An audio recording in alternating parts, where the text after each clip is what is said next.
رب کو ہے راضی کرنا، رب کو ہے راضی کرنا، پیار نبی سے ہے کرنا، پیار نبی سے ہے کرنا۔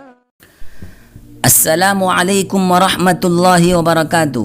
حضرت عمرو بن میمون اودی رضی اللہ عنہما سے روایت ہے، وہ فرماتے ہیں کہ ایک مرتبہ رسول اللہ صلی اللہ علیہ وسلم نے ایک صحابی کو نصیحت کرتے ہوئے ارشاد فرمایا کہ 5 چیزوں سے پہلے غنیمت سمجھو، 5 چیزوں کی قدر کرو 5 چیزوں سے پہلے۔ نمبر 1، اپنی جوانی کی قدر کرو، اپنی جوانی کو غنیمت سمجھو بوڑھا ہونے سے پہلے۔ صحت کی قدر کرو، صحت کو غنیمت سمجھو بیمار ہونے سے پہلے۔ مالداری کی قدر کرو، مالداری کو غنیمت سمجھو فقیری سے پہلے، مفلسی سے پہلے۔ فارغ وقت کو غنیمت سمجھو مشغول ہونے سے پہلے، کام میں لگنے سے پہلے۔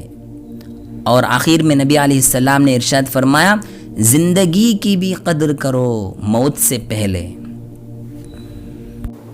تو محترم حضرات، نبی علیہ السلام کے اس نصیحت میں اگر ہم غور کریں گے، تھوڑی توجہ دیں گے، تو ہمیں یہ بات معلوم ہوتی ہے کہ ہم میں سے اکثر بہت سارے لوگ ان 5 چیزوں کی قدر نہیں کرتے ہیں۔ ہم جوانی کو بھی پائے ہیں لیکن جوانی کی قدر نہیں کرتے ہم۔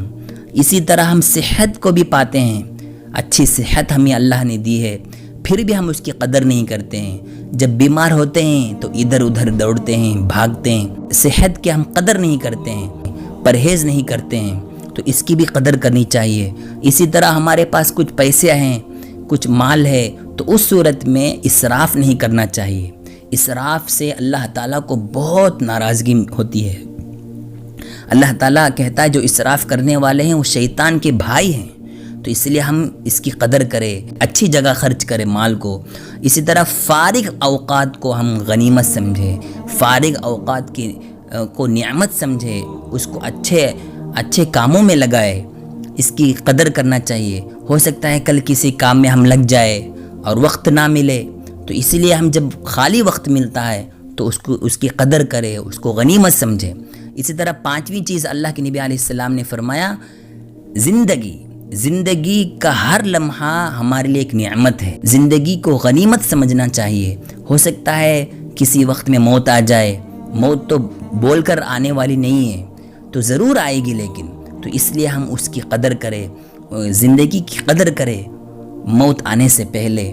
تو اللہ تعالیٰ سے دعا ہے کہ اللہ تعالیٰ ہم تمام کو ان 5 چیزوں کو غنیمت سمجھنے کی توفیق نصیب فرمائے، اور ان 5 چیزوں کی قدر کر کے اچھے اعمال کے ساتھ گزارنے کی توفیق نصیب فرمائے۔ آمین۔ السلام علیکم ورحمۃ اللہ وبرکاتہ۔